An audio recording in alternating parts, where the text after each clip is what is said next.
மேலறை தியானம் மே மாதம் 23ஆம் திகதி சனிக்கிழமை 2026ஆம் ஆண்டு. எழுதியிருப்பவர் டக்ளஸ் விங்கேட், அரிசோனா, USA.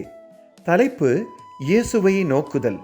வாசிக்க வேண்டிய வேதப்பகுதி 2 கொரிந்தியர் 4ஆம் அதிகாரம் 16ஆம் வசனம் தொடங்கி 18ஆம் வசனம் வரை.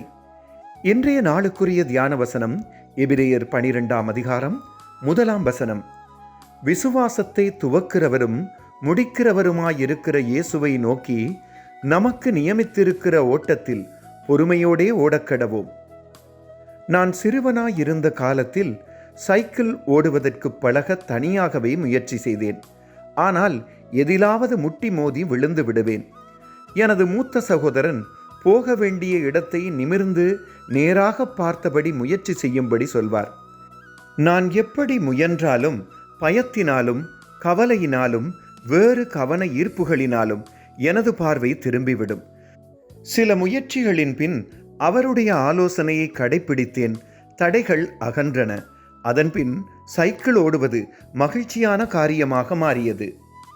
எனது ஆன்மீக பயணத்திலும் வேறு கவன ஈர்ப்புகள் வருவதற்கு இடமுண்டு. இயேசுவின் மேல் எமது கவனத்தை வைத்துக்கொண்டு முன் செல்லும்படி வேத வாக்கியங்கள் எமக்கு ஆலோசனை தெரிவித்தாலும் கவனம் திரும்பி கவலையும் அதைரியமும் இலகுவாக ஏற்பட்டுவிடும்.